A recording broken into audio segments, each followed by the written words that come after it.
Chapter 7, Mudbloods and Murmurs. Harry spent a lot of time over the next few days dodging out of sight whenever he saw Gilderoy Lockhart coming down a corridor. Harder to avoid was Colin Creevey, who seemed to have memorized Harry's schedule.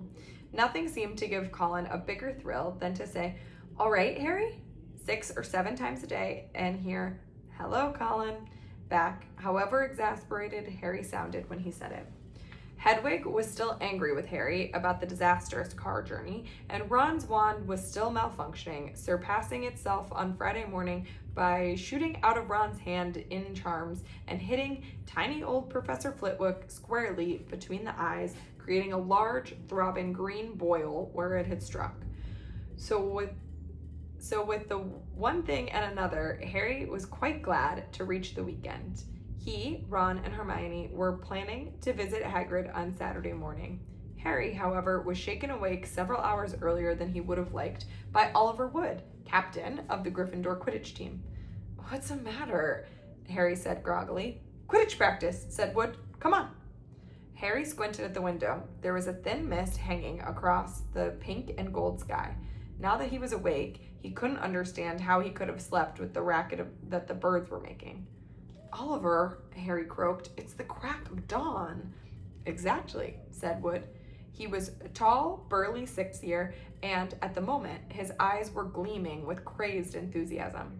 "It's part of our new training program. Come on, grab your broom and let's go," Wood said heartily. "None of the other teams have started training yet. We're going to be the first off the mark this year." Yawning and shivering slightly, Harry climbed out of bed and tried to find his Quidditch robes. "Good man," said Wood. "Meet you on the field in 15 minutes. When he found his scarlet team robes and pulled on his cloak for warmth, Harry scribbled a note to Ron explaining where he'd gone and went down the spiral staircase to the common room. His Nimbus 2000 was on his shoulder. He had just reached the portrait hole when there was a clatter behind him and Colin Creevey came dashing down the spiral staircase, his camera swinging madly around his neck and something clutched in his hand.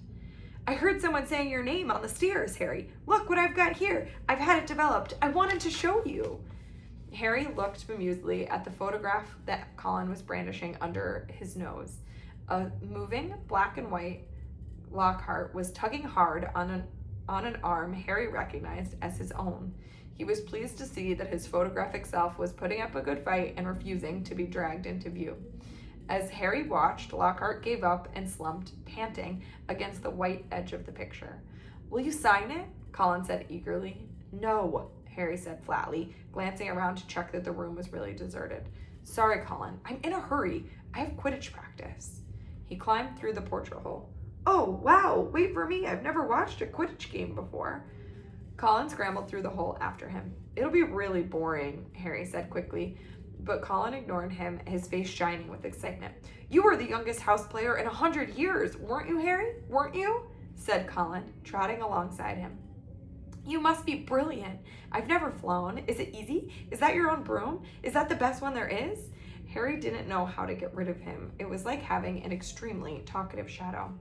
"I don't really understand Quidditch," said Colin breathlessly. "Is it true that there are 4 balls and 2 of them fly around trying to knock other people off their brooms?" "Yes," Harry said heavily, resigned to explaining the complicated rules of Quidditch. "They're called bludgers, and there are 2 beaters on each team who carry clubs to beat the bludgers away from their side. Fred and George Weasley are the Gryffindor beaters." "And what are the other balls for?" Colin asked, tripping down a couple steps because he was gazing open-mouthed at Harry. "Well, the quaffle, that's the biggish red one, is the one that scores goals. 3 chasers on each team throw the quaffle to each other and try to get it through the goalposts at the end of the pitch. They are the 3 long poles with hoops at the end." "And the 4th ball?" "Is the golden snitch," said Harry. "It is a very small, very fast, and difficult to catch ball. But that's what the seeker's got to do, because a game of Quidditch doesn't end until the snitch has been caught, and whichever team's seeker gets the snitch earns his team an extra 150 points. And you're the Gryffindor seeker, aren't you?" Colin said in awe. "Yes," said Harry as they left the castle and started across the dew-drenched grass. "And there's the keeper, too. He guards the goalpost. That's it, really." But Colin didn't stop questioning Harry all the way down the sloping lawns to the Quidditch field, and Harry only shook him off when he reached the changing rooms. Colin called after him in a piping voice, "I'll go and get a good seat, Harry," and hurried off to the stands. The rest of the Gryffindor team were already in the changing room. Wood was the only person looking truly awake. Fred and George Weasley were sitting, puffy-eyed and tassel-haired, next to the fourth year, Alicia Spinnet, who seemed to be nodding off on the wall behind her. Her fellow chasers, Katie Bell and Angelina Johnson, were yawning side by side opposite them. "There you are, Harry. What kept you?" said Wood briskly. "Now, I wanted a quick talk with you before we all actually get onto the field, because I spent summer devising a whole new training program, which I really think will make all the difference." Wood was holding up a large diagram of a Quidditch field, on which many lines, arrows, and crosses in different colored inks. He took out his wand, tapped the board, and the arrows began to wiggle all over the diagram like caterpillars. As Wood launched into a speech about his new tactics, Fred Weasley's head drooped right onto Alicia Spinet's shoulder, and he began to snore. The first board took nearly 20 minutes to explain, but there was another board under that, and a third one under that. Harry sank into a stupor as Wood droned on and on. "So," Wood said, at long last, jerking Harry from his wistful fantasy about what he could be eating for breakfast at this very moment up at the castle. "Is that clear? Any questions?" "I've got a question, Oliver," said George, who had woken up with a start. "Why couldn't you have told us all yesterday when we were awake?" Wood wasn't pleased. "Now, listen here, you lot," he said, glowering at them all. "We should have won the Quidditch Cup last year. We are easily the best team, but unfortunately, owing to circumstances beyond our control..."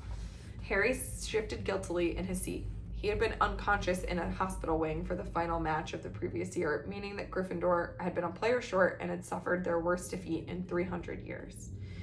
Wood took a moment to regain control of himself. Their last defeat was clearly still torturing him. "So this year, we train harder than ever before. Okay, let's go and put our new theories into practice," Wood shouted, seizing his broomstick and leading the way out of the locker room. Stiff-legged and still yawning, his team followed. They had been in the locker room so long that the sun was up completely now, although remnants of mist hung over the grass in the stadium. As Harry walked onto the field, he saw Ron and Hermione sitting in the stands. "Aren't you finished yet?" Ron called incredulously. "We haven't even started," said Harry, looking jealously at the toast and marmalade that Ron and Hermione had brought out of the Great Hall. "Wood's been teaching us new moves."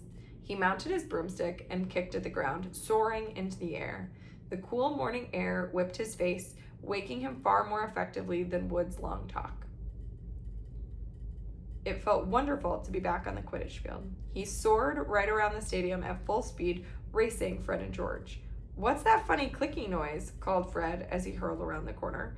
Harry looked into the stands. Colin was sitting in one of the highest seats, his camera raised, taking picture after picture, and the sound was strangely magnified in the deserted stadium.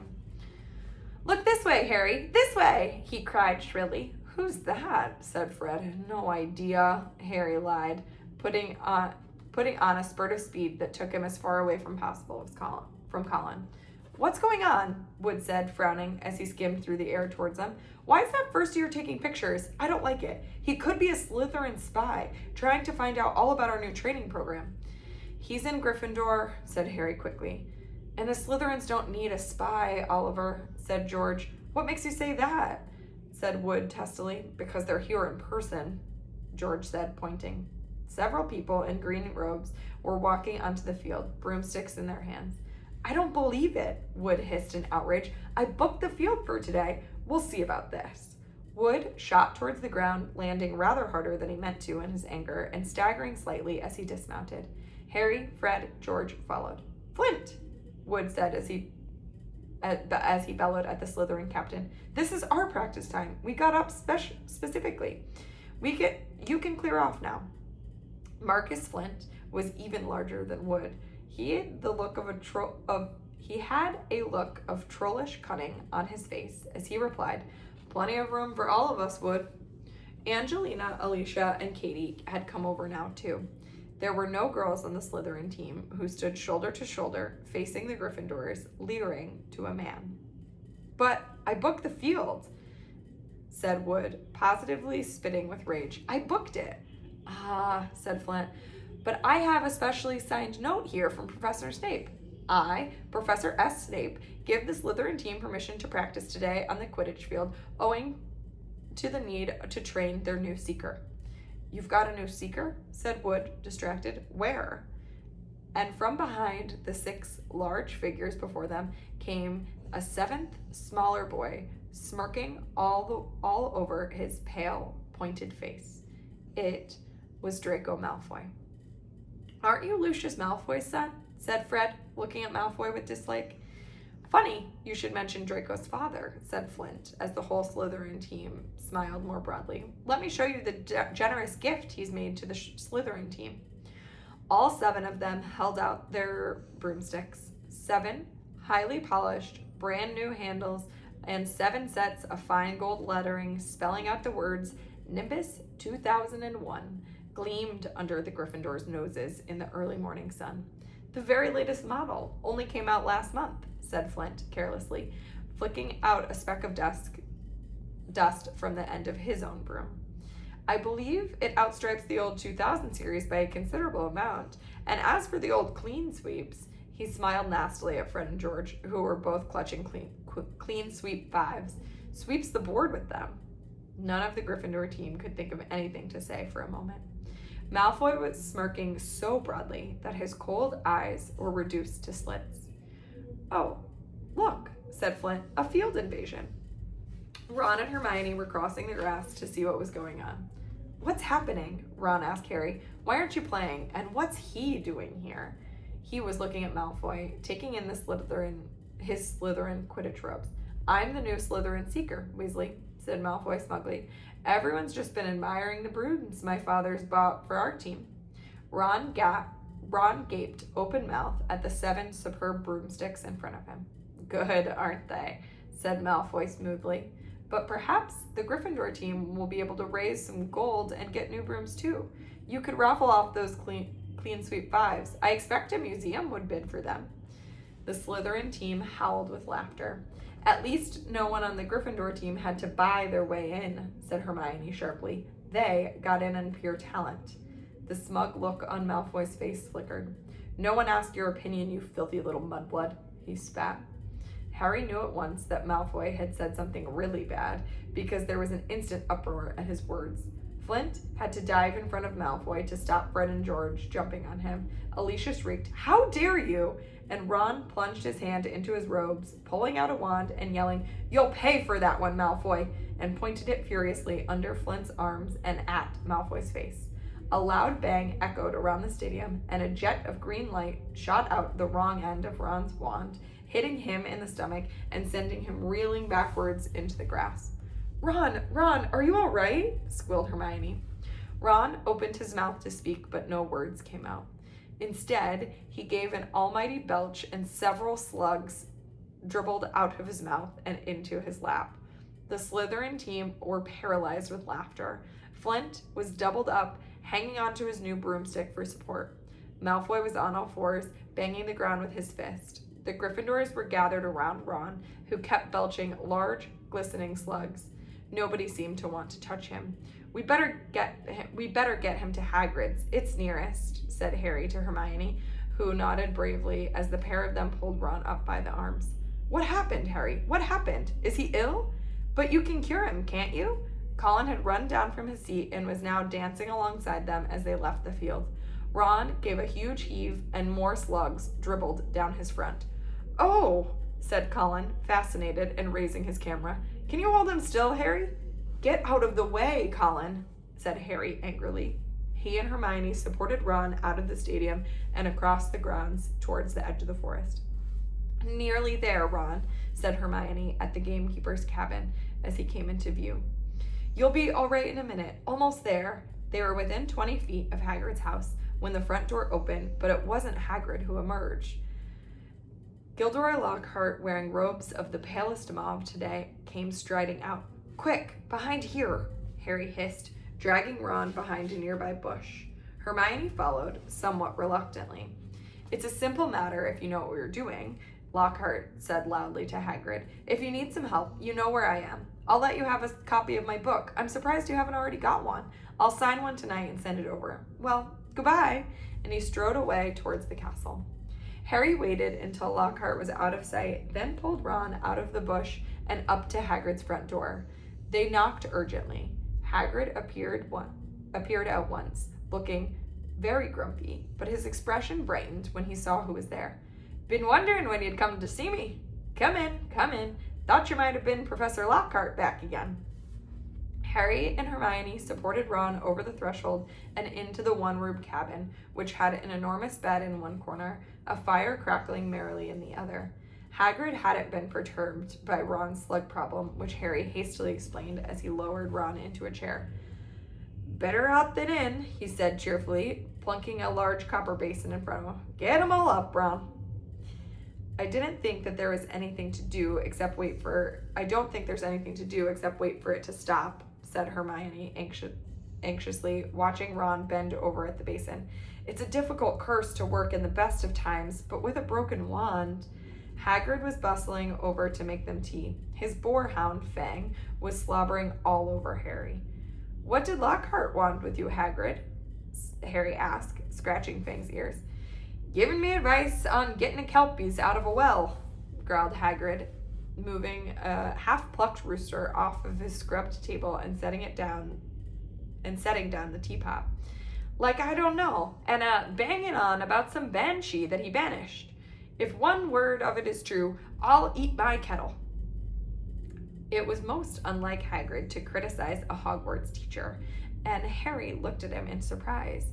Hermione, however, said in a voice somewhat higher than usual, I think you're being a bit unfair. Professor Dumbledore obviously thought that he was the best man for the job. He was the only man for the job, said Hagrid, offering them a plate of treacle toffee while Ron coughed squelchingly into his basin. And I mean only one. Getting it very difficult for anyone for the dark arts job. People aren't too keen to take it on, see? They're starting to think it's jinxed. No one's lasted long for a while now. So tell me, said Hagrid, jerking his head at Ron, who is he trying to curse?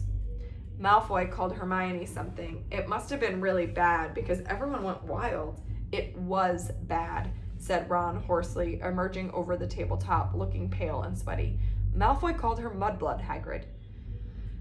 Ron dived out of sight again as a fresh wave of slugs made their appearance. Hagrid looked outraged. He did it, he growled at Hermione. He did, she said, but I don't know what it means. I could tell it was really rude, of course. It's about the most insulting thing you could think of, gaped Ron, coming back up. Mudblood's a really foul name for someone who is muggle-born, non-magic parents. There are some wizards, like Malfoy's family, who think they're better than everyone else because they're what people call pureblood. He gave a small burp, and a single slug fell onto his outstretched hand. He threw it in the basin and continued. I mean, the rest of us know it doesn't make any difference at all. Look at Neville Longbottom. He's pureblood, and he can hardly stand a cauldron up the right way. And they haven't invented a spell out there Hermione can't do, Hagrid said proudly, making Hermione go a brilliant shade of magenta. It's a disgusting thing to call someone, said Ron, wiping his sweaty brow with a shaking hand. Dirty blood, see? Common blood. It's ridiculous. Most wizards these days are half-blood anyway. If we hadn't married muggles, we'd have died out. He retched and ducked out of sight again. Well, I don't blame you for trying to curse him, Ron, said Hagrid loudly as the thuds of more slugs hitting the basin. But maybe it was a good thing for your wand to have backfired. Expect Lucius Malfoy would have come marching up to school if you'd cursed his son. At least you're not in trouble. Harry would have pointed out that trouble didn't come much worse than having slugs pouring out of your mouth, but he couldn't. Hagrid's toffee had cemented his jaws together. Harry, Hagrid said abruptly, as he had struck by a sudden thought, got a bone to pick with you. I've heard you've been giving out signed photos. Why haven't I gotten one? Furious, Harry wrenched his teeth apart. I have not been giving out signed photos, he said hotly. If Lockhart's still spreading that around... But then he saw that Hagrid was laughing. I'm only joking, he said, patting Harry genially on the back and sending him face first into the table. I knew you hadn't, really. I told Lockhart you didn't need to. You're more famous than him without trying. Bet he didn't like that, said Harry, sitting up and rubbing his chin. Don't think he did, said Hagrid, his eyes twinkling. And then I told him I'd never read one of his books, and he decided to go. Truckle toffee, Ron? He added as Ron reappeared. No thanks, Ron said weakly. Better not risk it. And come see what I've been growing, said Hagrid as Harry and Hermione finished the last of their tea. In the small vegetable patch behind Hagrid's house were a dozen of the largest pumpkins Harry had ever seen. Each was the size of a large boulder. Getting on well, aren't they? Hagrid said happily. For the Halloween feast. Should be big enough by then. What are you feeding them? Said Harry. Hagrid looked over his shoulder to check that they were alone. Well, I've been giving them, a bit of help. Harry noticed Hagrid's flowery pink umbrella leaning against the back wall of the cabin. Harry had reason to believe before now that the umbrella was not all that it looked to be. In fact, he had the strong impression that Hagrid's old school wand was concealed inside of it. Hagrid wasn't supposed to use magic. He had been expelled from Hogwarts in his 3rd year, but Harry had never found out why. Any mention of the matter, and Hagrid would clear his throat loudly and become mysteriously deaf until the subject had been changed. An engorgement charm, I suppose, said Hermione, halfway between disapproval and amusement. Well, you've done a good job on them. That's what your little sister said Hagrid, nodding at Ron. Met her just yesterday. Hagrid looked sideways at Harry, his beard twitching. Said she was just looking around the grounds, but I reckon she was hoping she might run into someone at my house. She winked at Harry. If you ask me, she wouldn't say no to a signed. Oh, shut up, said Harry. Ron snorted with laughter, and the ground was sprayed with slugs. Watch it, Hagrid roared, pulling Ron away from his precious pumpkins. It was nearly lunchtime, and Harry had only had one bit of toffee since dawn, so he was keen to go back to school and eat. They said goodbye to Hagrid and walked back to the castle, Ron hiccuping occasionally, but only bringing up 2 very small slugs. They had barely set foot in the cool entrance hall when a voice rang out. There you are, Potter. Weasley. Professor McGonagall was walking towards them, looking stern. You will both do your detentions this evening. What are we doing, Professor? Said Ron, nervously suppressing a burp. You will be polishing the silver in the trophy room with Mr. Filch, said Professor McGonagall. And no magic, Weasley. Elbow grease. Ron gulped. Argus Filch, the caretaker, was loathed by every student in school. And you, Potter, will be helping Professor Lockhart answer his fan mail, said Professor McGonagall. Oh no, Professor, can't I go to the trophy room too? Said Harry desperately. Certainly not, said Professor McGonagall, raising her eyebrows. Professor Lockhart requested you particularly. 8 o'clock sharp, both of you. Ron and Harry both slouched into the great hall in states of the deepest gloom, Hermione behind them wearing a, well, you did break the rules sort of expression. Harry didn't enjoy his shepherd's pie as much as he thought he would. Both he and Ron felt that they got the worst deal. Filch will have me there all night, said Ron heavily. No magic. There must be 100 cups in that room. I'm no good at muggle cleaning. I'd swap any time, said Harry hollowly. I've had loads of practice with the Dursleys. Answering Lockhart's fan mail, though, it'll be a nightmare. Saturday afternoon seemed to melt away, and in what seemed like no time, it was 5 minutes to 8, and Harry was dragging his feet along the second-floor corridor to Lockhart's office. He gritted his teeth and knocked. The door flew open at once. Lockhart beamed down at him. Ah, here's the scallywag, he said. Come on, Harry, come in. Shining brightly on the walls by the light of many candles were countless framed photographs of Lockhart himself. He even had signed a few of them.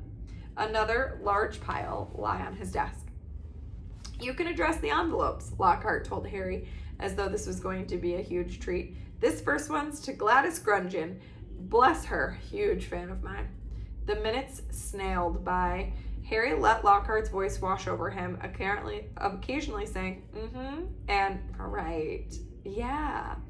Now, when he caught a phrase like, fame's a fickle friend, Harry, or celebrity is as celebrity does, remember that. The candles burned lower and lower, making the light dance over the many moving faces of Lockhart watching him. Harry moved his aching hand over what felt like the 1,000th envelope, writing out Veronica Smethley's address. It must be nearly time to leave, Harry thought miserably. Please let it be nearly time to leave. And then he heard something quite apart from the spitting of the dying candles and Lockhart's prattle about his fans. It was a voice to chill bone to the marrow, a voice of breathtaking, ice-cold venom. Come to me. Let me rip you. Let me tear you. Let me kill you. Harry gave a huge jump and a large lilac blot appeared on Veronica Smethley's street. What? He said. I know, said Lockhart. 6 solid months at the top of the bestseller list. Broke all the records. No, Harry said frantically. That voice. I'm sorry, said Lockhart, looking puzzled. What voice? That voice that said, didn't you hear it? Lockhart was looking at Harry in high astonishment. What are you talking about, Harry? Perhaps you're getting a little drowsy? Great Scott, look at the time. We've been here nearly 4 hours. I'd have never believed it. Time's flown, hasn't it? Harry didn't answer. He was straining his ears to hear the voice again, but there was no sound now except for Lockhart telling him he mustn't expect a treat like this every time he got attention. Feeling dazed, Harry left. It was so late that the Gryffindor common room was almost empty. Harry went straight up to the dormitory. Ron wasn't back yet. Harry pulled on his pajamas, got in bed, and waited. Half-hour later, Ron arrived, nursing his right arm and bringing a strong smell of polish to the darkened room. My muscles must have all seized up, he groaned, sinking into his bed.